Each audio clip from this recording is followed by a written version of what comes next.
County District Attorney Gregg, and Orange County District Attorney Todd Spitzer. After the last speaker, we will have a limited question and answer period. We'll first take questions from the media that's here in the room. We also have set up a remote access for questions from media that are not in the room. We're not sure how that will work. We haven't done that before. I think technologically it will work. The only question is if people choose to remotely question. There will be individual opportunities or opportunities to individually speak with the elected DAs up here on the stage and some of the victims after this short press conference. And we have set up different areas around this room for that to take place. Let's start now with Sacramento District Attorney Anne-Marie Schubert.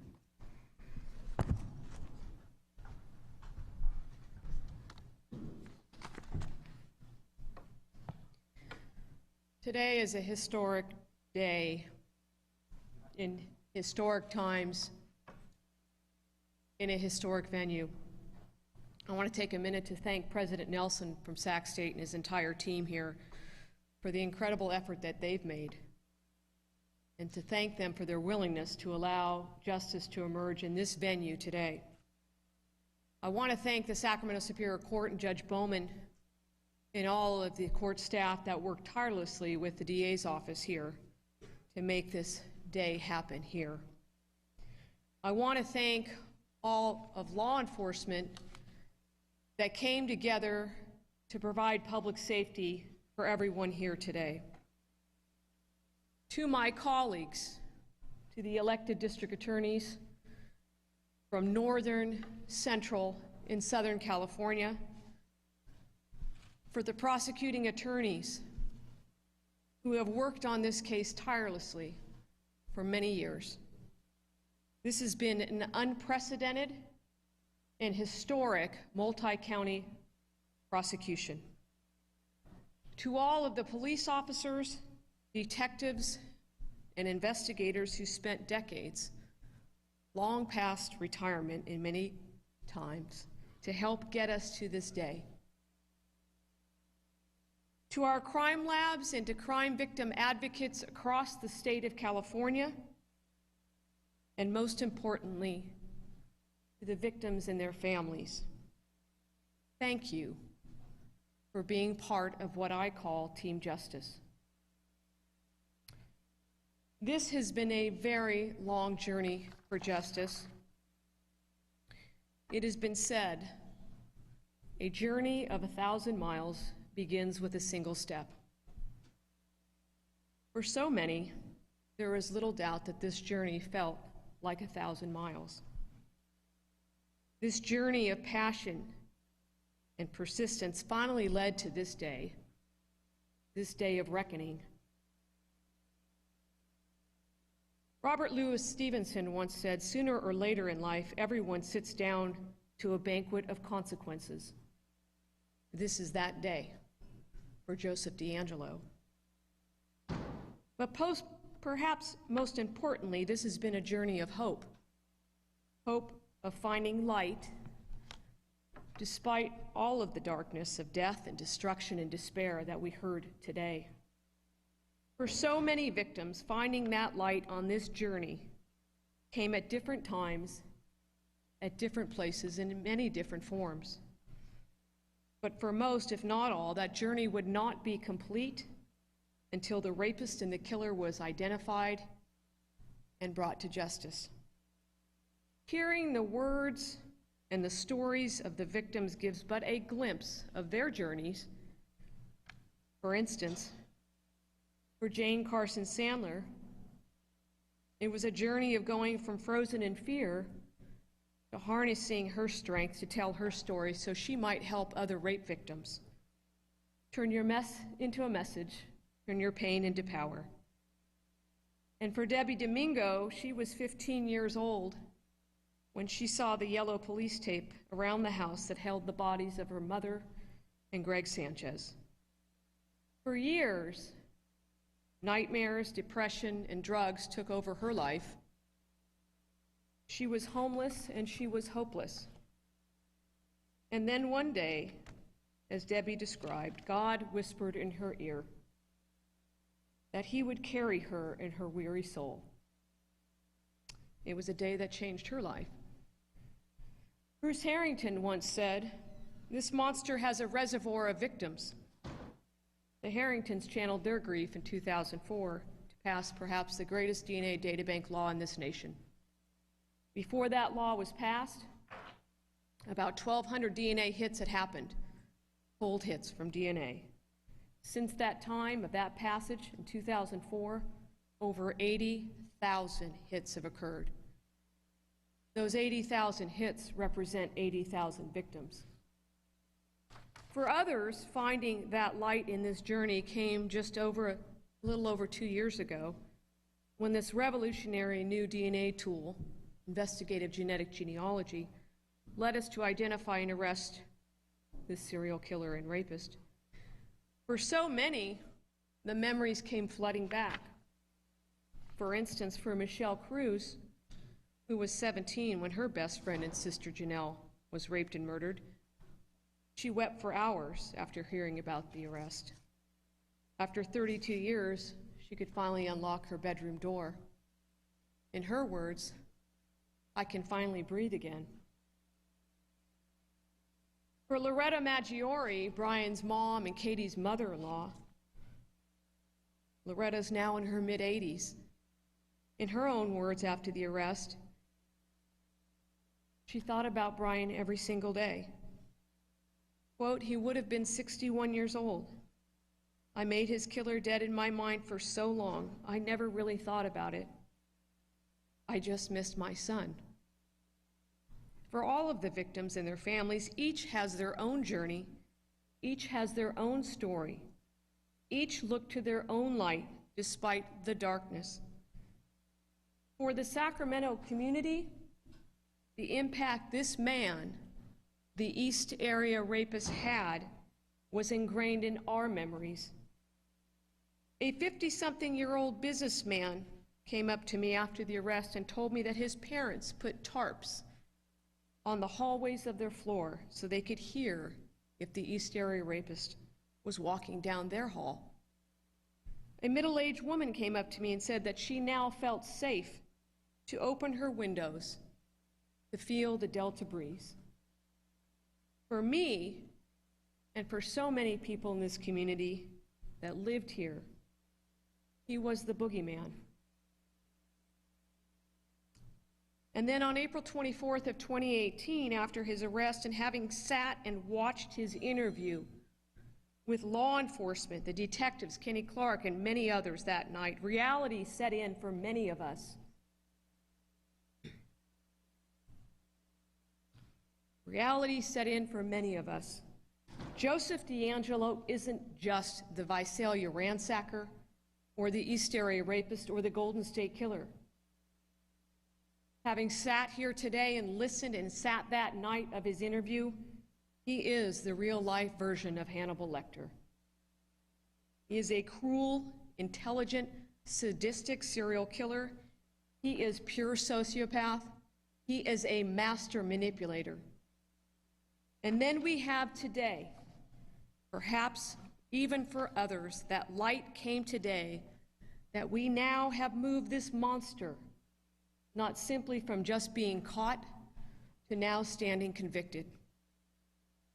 For those of us in this business, every so often you hear a phrase uttered in the hallways of our office or in the confines of the courthouse, a phrase that is often used to describe a moment when justice has emerged, a phrase that simply says, "Today was a good day for the people." Today was that moment. Today was a good day for the people.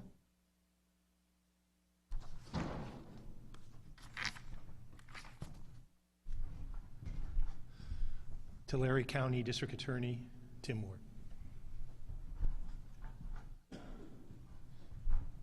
Good afternoon. I will tell you that today was an absolute honor and a privilege on behalf of the Tulare County District Attorney's Office and the men and women in law enforcement in our county to stand with and be present with the victims and the survivors that we were able to see today.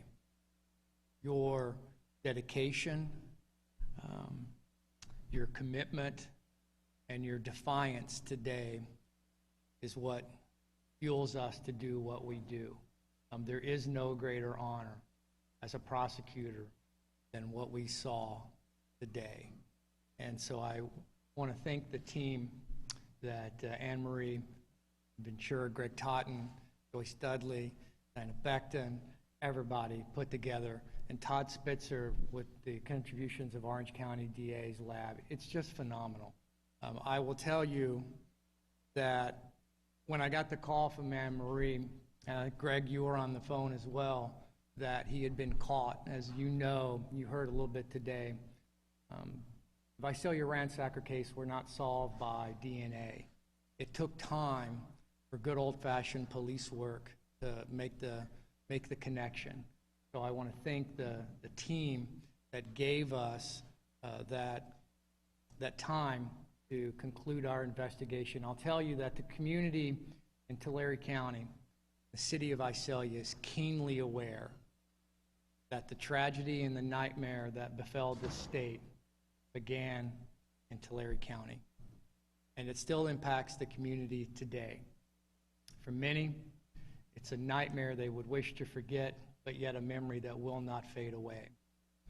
But as I stood here today and I was able to support Elizabeth, who was the daughter of Professor Snelling, who was murdered, and see her with her family here today, and Mr. McGowan, the son of Officer McGowan, who was shot when he worked for the Visalia Police Department, to see him here today and be able to be a part of this was truly amazing.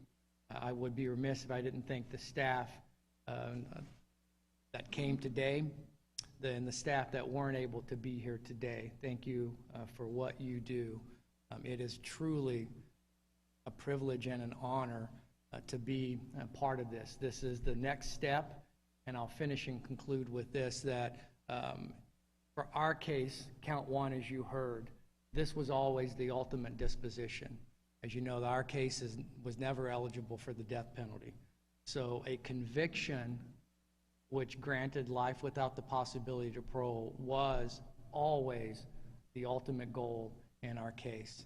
And I can tell you, having an opportunity to speak with our victims and our survivors and families that were here today, they are so thankful to be here today to see that finality, and they are going to be here in August as this continues. So for those others that were here as well, thank you for your commitment, because you give us hope as prosecutors and those victims that will come tomorrow, not only here in the state of California, but across this nation with what this team has created, and we see its impact across the nation.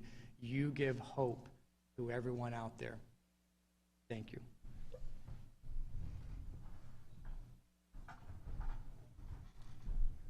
The next speaker is Contra Costa County District Attorney Diana Becton.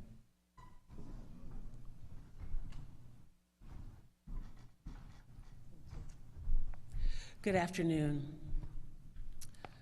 For decades, DeAngelo evaded justice, and he devastated communities across California, including his horrific crimes that he committed in Contra Costa County. He committed multiple heinous acts in Contra Costa County. 4 of those cases we were able to charge. While we were not able to file the other cases, we're very fortunate that today DeAngelo pled to all of the cases, those that were charged and uncharged. Not only uncharged cases in Contra Costa County, but around the state of California. Today's court proceeding brings us one step closer to ending the horrific saga of Joseph DeAngelo. His crimes left a lifetime of scars and pain for our victims and for their families. In this case, we know that justice did not move swiftly. It has taken a very long time. However, our victims remain steadfast and brave throughout this entire process. Today is about remembering all of the victims in this case and to finally hold DeAngelo responsible for these crimes. We do want to thank DA Schubert and her amazing team here in Sacramento for handling all of these cases statewide and for helping all of our offices work closely together. I also want to thank the other district attorneys who are also part of this team, our law enforcement partners, and the crime labs. Today, we were able to move this case one step closer to justice being done. Thank you.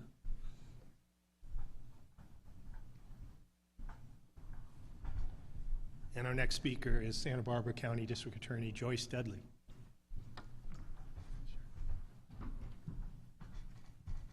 Whew, what a day. One case after another. I suspect all of us are just a bit traumatized and will never quite be the same after listening to that today.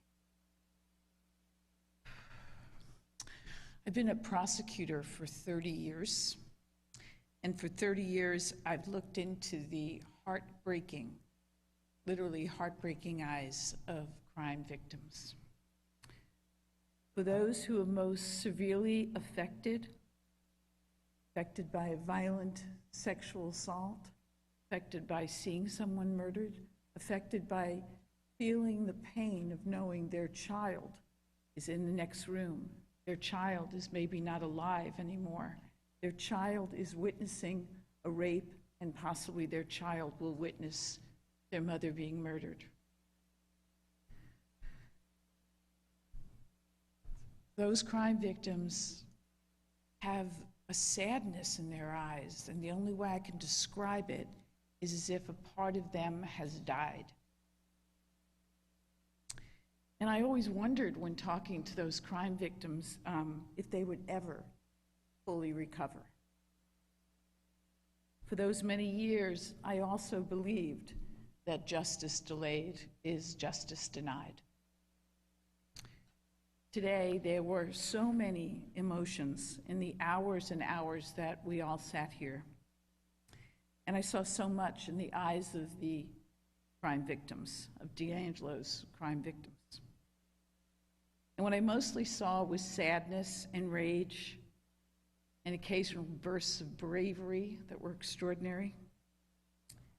Then I also saw signs of peace as I would walk around and look into some of those crime victims' eyes and their loved ones. It was just the glimmer of peace. And I hope that that is a catalyst to spark the beginning of their healing process.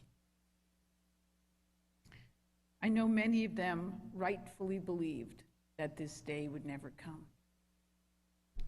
But today did come, and even though their pain is still raw and their wait was painfully long, most of them are appreciative because they saw justice today. I know that's true for Debbie Domingo, Santa Barbara County victim.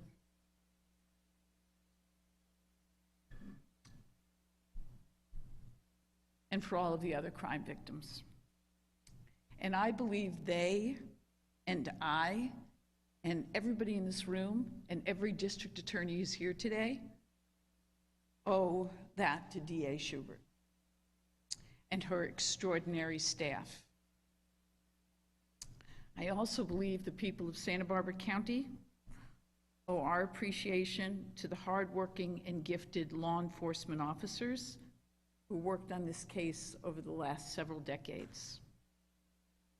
And for the past 4 years, I owe a great deal of debt to our remarkable Chief Assistant District Attorney, Kelly Scott, who did this so magnificently, and the people of Santa Barbara County are very lucky to have you. Thank you all for being here today. Please don't underestimate how traumatic this was for you to be in this room, and take care of yourselves. Thank you.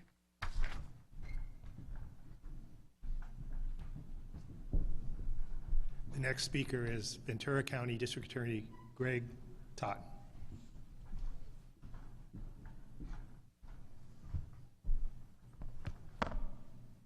Well, today was indeed a very good day for the people.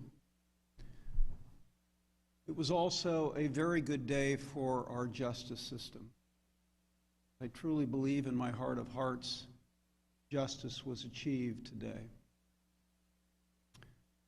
But my fervent hope, my prayer, is that it was a good day for the many victims that were so harmed, whose lives were altered, whose lives were taken by this terrible predator.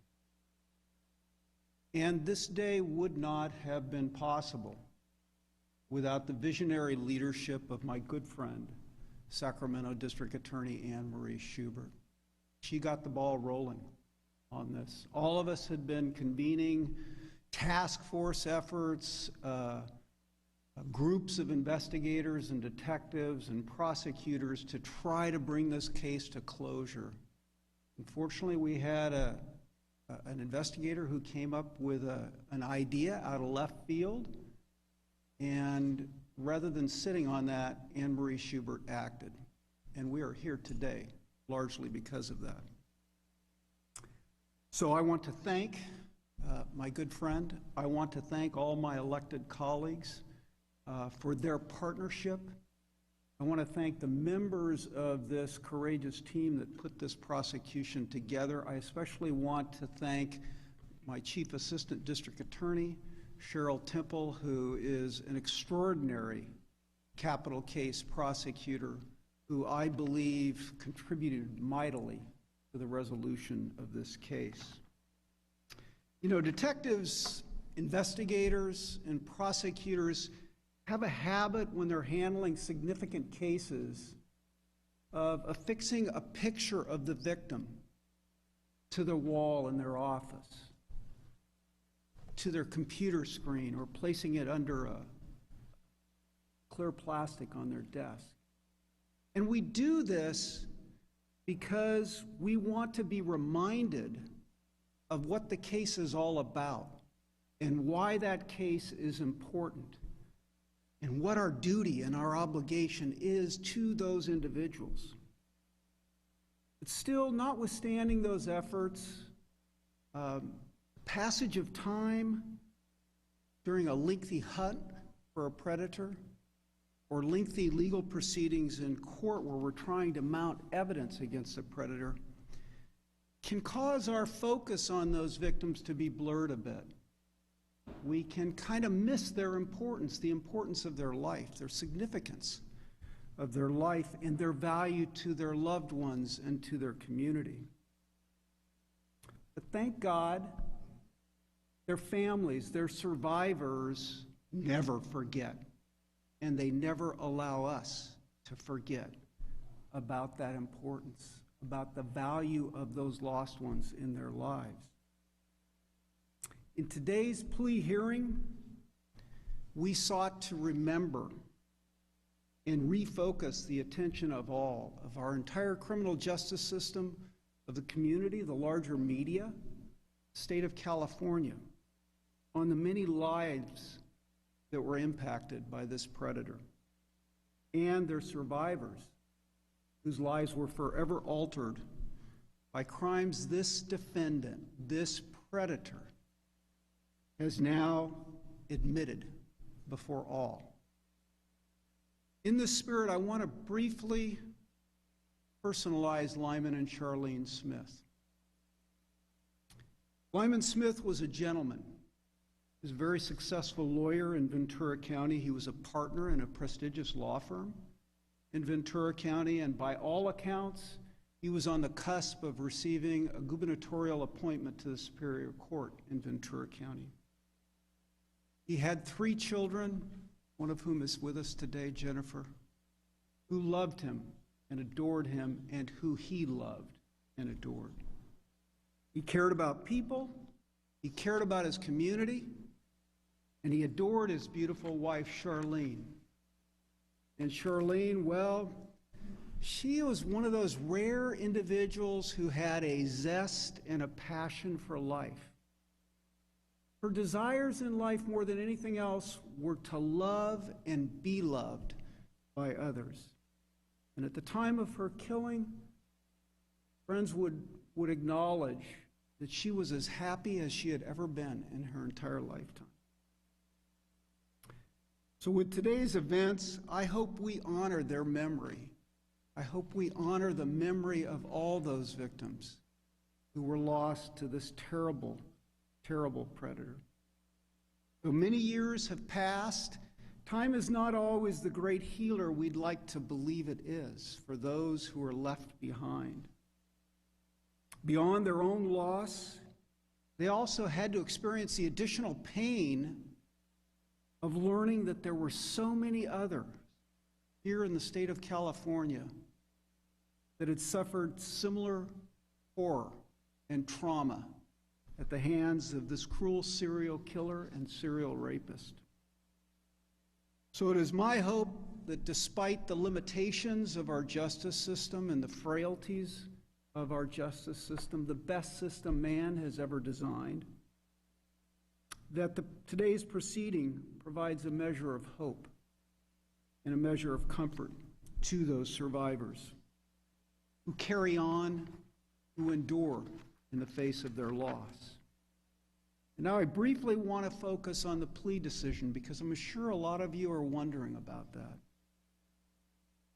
The defendant has now pled guilty to 13 murders with special circumstances in a number of them, 13 kidnaps for purposes of robbery, and he's additionally admitted his responsibility for 161 crimes involving 48 individual victims and 32 crime scenes. And those additional crimes, by the way, could not have been charged because of California's statute of limitations. The role of a district attorney in effectuating a result like this is complicated. It's not simple. And weighing the decision to seek death or seek life without possibility of parole is among the most solemn and difficult responsibilities we bear as elected district attorneys. While we represent the people of the state of California in seeking appropriate punishment for violent and vicious crimes, we also have a constitutional mandate, a constitutional duty to consider the lives of surviving victims and the desires of surviving victims. And here, any reasonable weighing of the aggravating and mitigating circumstances would compel seeking the death penalty against this defendant. I'm a supporter of the death penalty. I believe in it. And the plea today in no way changes my view that this predator richly deserves the ultimate penalty under California's system of guided discretion for capital punishment. But in the end, I and my colleagues concluded that seeking death did not serve the best interest of the victims in this unique and decades-old serial rape killing case. The inevitable delays, the lengthy year-long, perhaps decade-long litigation that would have ensued, and the probability that given his age, the defendant would likely die before his trial and certainly before any execution could be carried out. And for those victims whose crimes fell outside the statute of limitations, they would never have been given an opportunity to see and hear the defendant, as he did today, admit what he did to them, admit how he impacted and harmed their lives. The victims in this case have lived far too long with this trauma. They've suffered for far too many years. Simply put, they deserve to see the defendant die in prison as a convict and not simply the accused. And that is the reason we chose this result, which I think is a just and a fair result in this horrific case. Thank you.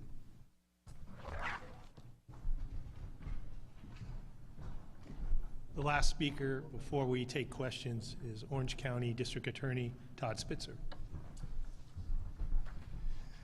Thank you very much. Before I make my comments, I just want to thank my team. I want to thank Pat Dixon, Debbie Lloyd, Dennis Conway, Larry Poole was here, many of you know, investigator extraordinaire. Erica Hutchcraft from the Sheriff's Department has been working on this case for over 20 years. There are those who came before them in the District Attorney's office, just like all of our offices. There are people that have been working on this case for decades. And so I just count myself blessed to be part, and I would like to acknowledge my predecessor, Mr. Rakakis, who signed the complaint from Orange County, and he was obviously one of the leaders in the DNA movement for many, many years as well. Anne Marie, I just want to say publicly to you and to all my colleagues on the stage, to all of you who shepherded this case to today, I am just so impressed as a career prosecutor, your dedication to the word justice and what you achieved today.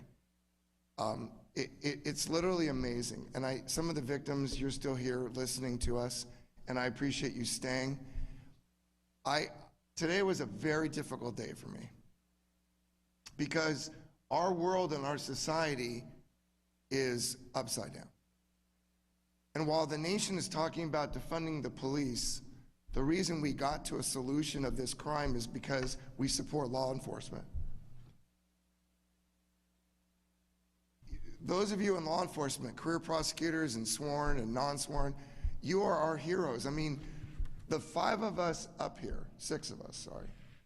Yeah, 6. We had to huddle up and decide if we were going to seek death. As Gregg said, that is one of the most difficult decisions for a prosecutor to make. We had to back away from that because of very, very compelling reasons, and it was very difficult. Today, as I sat here and listened to 7.5 hours of recitation of crimes, I continually asked myself, did I make the right decision? I will go to my grave. Honestly, this was probably one of the most important decisions I ever had to make in my life. Deciding to go for death and then not going for death. But I'm not one of the victims and one of the family members. And there were 2 giants in this room today with us, and that was Bruce and Ron Harrington. In 2004, the 3 surviving brothers funded Prop 69, the DNA initiative. They asked me to be one of the statewide co-chairs of that initiative. That's why I stood up here today and took the factual basis for Keith and his wife, because I felt like I owed the family that because of what we worked together since the last 16 years. Genealogical DNA, without a doubt, has broken through crime solving. But DNA in 2004 broke through crime solving as well. They work hand in glove. They are part and parcel. They're critical. And I'm just so indebted to Bruce and Ron being here today. And so thank you. The case is so disturbing to me for this reason. It doesn't follow God's plan. You don't bury your children when you're a parent. Janelle Cruz was buried by her mom. That's not God's order of things. You don't have your kids have to witness your parents being beaten and killed and your mother sexually assaulted. That's not the order of life. That is something that no one in their wildest dreams could ever perceive. It's not God's plan. When a man is bound by his spouse, and then he's belittled and berated while his wife is sexually assaulted and he can't protect his family, that's not God's plan.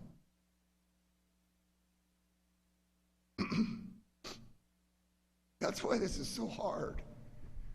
Because I'm a husband and a father too. And if I couldn't protect my family or my children or my wife, that's not God's plan.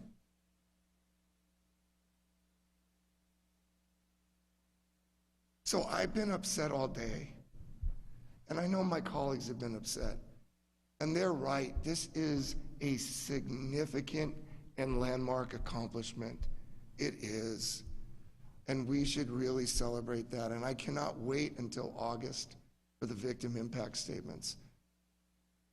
That is a celebration of what you have all been through. But I don't want anybody to leave here, the journalists or the career prosecutors or any of us as electeds who started, many of us, we were career prosecutors. I don't want anybody to think that no matter what the decisions that were made in this case that District Attorney Todd explained, or all of us will have to explain, I don't want anybody to think a couple things, that we know we got it right, that we're firm in our decision making, and that we'll always say that was the right decision. We did the best we could for the victims. I can submit to you that if all of the victims' families from the 4 murders in Orange County had not agreed to life without the possibility of parole, I would not have agreed to this. It came down to me, to the victims. I had to put aside my own personal belief and conviction. And I thought, and I do think, that that's what's going to save me from this constant consternation that I went through all day today. So I just want to say this since we're all together. We have a phenomenal country, man, with phenomenal values, and a dedicated law enforcement, and people who care about the system. And I just hope as we leave that this case serves as an example of the difference between right and wrong, and what we believe in, and our values as a society. Because I am scared about the direction this nation is going and its lack of commitment to law enforcement. This case was solved because of the dedication of law enforcement. And unfortunately, there will be other victims in the future, and they deserve dedicated law enforcement working to protect them as well. Gregg and I are sitting at the end of this stage, and that's where a convict sat all day. And there's a real weird aura for me over there. Anne-Marie described this as Hannibal Lecter. I will tell you, I swear I saw the devil today. That is the devil. Anybody who can do what he did over and over and over and seem to relish it over and over and over is the devil. So thank you, my friends, for what you did. Thank you for what you did. You're amazing people. You're all amazing people, to the victims and to the professional staff. And I can just not thank you enough from the bottom of my heart. What a difference in my life you have made. This is a life-changing event, and you all were part of it. Thank you so much.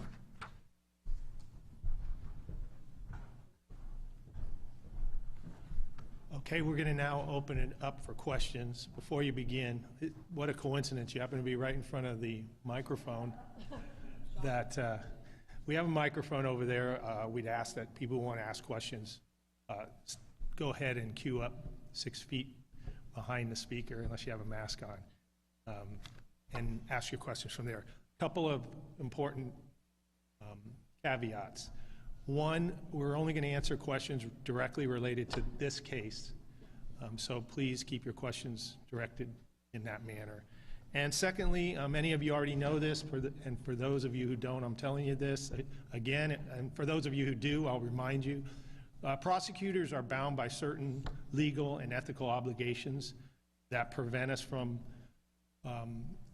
providing certain information. So there will be questions. I don't hope there won't be questions, but there might be questions that we may not be able to answer fully, and there will probably be questions that we won't be able to answer at all.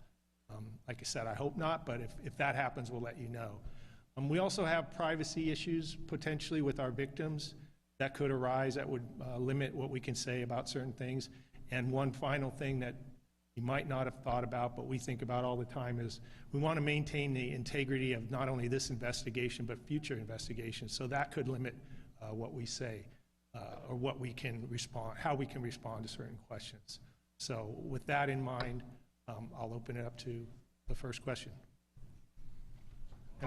Before you do that, Sam, I guess I'll just look down and we'll see who feels comfortable or best at answering the questions that come up, okay? And well, I'll try one of those questions. Okay. I think the common refrain from family members and victims we've spoken to today is they don't believe DeAngelo is a frail, wheelchair-bound, infirm individual. They think that this has been an act for the past 2 years. Obviously, Dan, referred to that in his statement today when he talked about what DeAngelo was doing just prior to his arrest. Is this an act? Who would like to answer that? Sam Stanton. Start with Anne Marie. Thanks, Sam. I think there's a couple things that need to be said is, first of all, the court couldn't take his plea unless he's competent to stand trial. He has a whole team of lawyers, very qualified lawyers that obviously have worked with him for a couple years now. But secondly, I think that the statement that Mr. Tinho presented us with at the beginning was pretty clear evidence, of what he was doing back in 1979 when caught with the dog repellent and the hammer, and his feigning of illness and really what we call in the legal world malingering, which is faking it.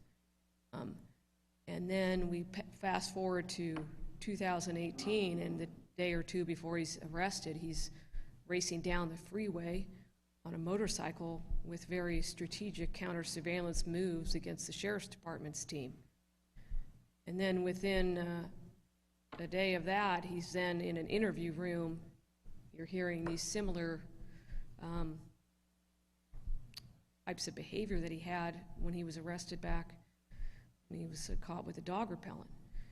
And then within a day or so of that, he's then wheeled into court, and he looked like he was today. So if you were to put that evidence in front of a jury, I think you could conclude one thing. And I think those victims know exactly what's going on in Mr. DeAngelo's head. Thank you. Okay. Yeah. I'm Matthias Gaffney with the San Francisco Chronicle. Okay. In securing this plea deal, did you learn anything from Mr. DeAngelo, perhaps about a motive or what led him to target certain people or come to certain areas? He mentioned, almost sounded like hearing voices when you mentioned how when he was arrested, he was talking to himself and bringing up certain things about hearing voices, that kind of thing. Can you mention anything about that? I think that's one of those questions we're not going to be able to answer right now, so I'm sorry about that. I think it's fair to say we didn't gain any extra information as a result of the plea. That was sort of the way you phrased that question. We didn't get extra information in exchange for the plea. But further than that, I can't say anything more than that. Thank you. Don Thompson, the Associated Press, and maybe this is what you're referring to, but the alter ego after his arrest, is that something that you guys view as part of sort of an act situation here? Can you expound on that a bit? I think that probably, I think I'm speaking for everybody here, that probably fits, again, I'm sorry, but I think that fits into one of those categories where we told you what we can say. We put that in the statement of the factual basis statement intentionally, because those are the things we could say, but it has to stay with that.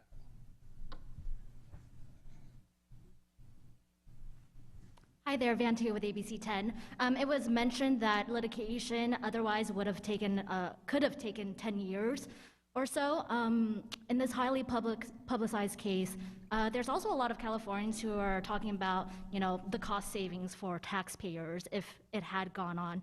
Can someone talk to me about the impact on the cost if this had gone to litigation?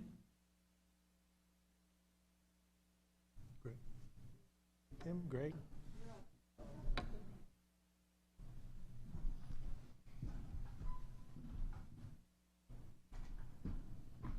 I think I drew the short straw. There's no question that capital litigation is time-consuming and costly. On the other side of the equation, housing somebody in state prison for life without possibility of parole is also costly. Our big concern and focus was more on the delays that would have really impacted the case. We knew that we had already lost a number of victims. I think Mr. Ward mentioned a victim in his jurisdiction that had passed away, key witness in the case, and we were losing other witnesses as well. And so just from a practical standpoint and actually bringing the case to trial and mounting a prosecution case, we were in jeopardy from the standpoint of being able to put on evidence because we were losing witnesses. You know, a case that spans 45 years presents some very unique challenges in that regard. But I think more fundamentally, a driving force, and I think we've all hinted at this in the decision-making process, more so than cost, more so than mounting a case, was just what it meant for the victims who had so long suffered for this, and there would be further delays that would just continue the trauma for them. So we saw, you know, making a decision, a difficult decision for us, as the right thing to do for the victims of this predator. I hope that answers your question. Is there a dollar amount that you could put on if it had gone to litigation? You know, there's all kinds of research studies that talk about the cost of capital punishment versus life without possibility of parole, and I wouldn't want to challenge that area. It's expensive, there's no question about that. But you think about the scope of the crimes this man committed and the harm he has done and the cost of that harm to individual victims' lives who were changed, who it probably impacted employment, it probably impacted health. It impacted so much in their lives that is priceless, that you can never give them back. And so I think we have to take into account those kinds of costs as well. Hi, George Warren from CBS 13. Okay. Hi, George. Hi. This will be, we have two questions coming up, so this will be. I think a lot of people, myself included, thought that he may never have been caught because he's dead or serving time for other crimes. By my math, the last homicide, 86, he would have been about 40. So how could a guy, or any thoughts, theories on a guy so depraved who derives such enjoyment from his crimes, why he would stop at such a relatively young age? That's a great question that has been discussed. I'm not sure how much we can go into that. We have these question and answers, and you're asking very reasonable questions. But it is unusual, is it not, for a serial killer to stop? I think everyone would agree it would be unusual, yes. And there's probably people who debate whether he did stop or didn't stop, but as far as we know, he did. I think that's fair to say, and that's about as far as we can go. Thank you. Okay. That's it. Do we have any remote questions? Yes, one from Tom Bolton, News Hawk, Santa Barbara. Can someone explain how DeAngelo came to be in the various communities, especially Santa Barbara and Southern California? Sorry, these are some of the facts of the case we can't talk about. Now, that's probably one that we can talk about potentially anyway. I won't commit everyone to that, but after the sentencing, we might be able to explain some of those things. There was a lot of investigation into, obviously, once he was caught, everyone wanted to find out whether there was a connection between him and the community. So there was an investigation into that, and maybe we can go into that in August. This is a question for District Attorney Spitzer. This is from Nick Gerda at the Voice of OC. We want to get your perspective on the apparent transfer of half the Orange County evidence in the Golden State Killer case out of the Sheriff's Department into the home of author Michelle McNamara when it was still an open case. When did you learn about that, and what was your reaction? Did this movement of evidence affect the course of the prosecution? And more broadly, should these kinds of evidence transfers be happening to private citizens, particularly when cases are still active? So that's a long question. Let me see if I can just get to the heart of the matter as I understand it. So there was a motion recently filed in Orange County Superior Court by one of the public defenders in Orange County alleging that there was some issues on chain of custody with respect to documents related to this case that we litigated today and we're still litigating with respect to Mr. DeAngelo, and whether or not the Orange County Sheriff's Office released documents and failed to protect the chain of custody.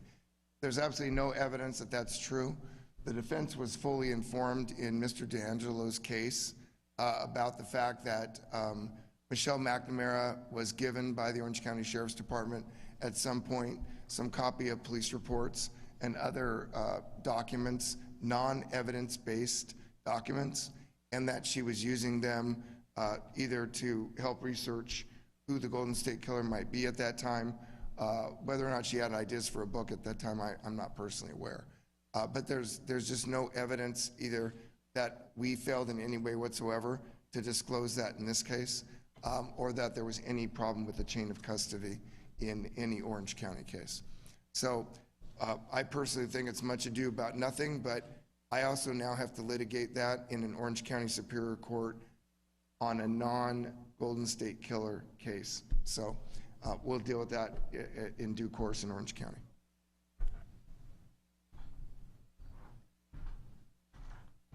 Okay, it sounds like that's all the questions we have. As I mentioned, we do have areas where people could be interviewed individually. If you want to do that, I know it's been a long day, but some of the electeds had to leave. I think they had flights probably, but those who are here might be willing to answer some of your questions. Thank you.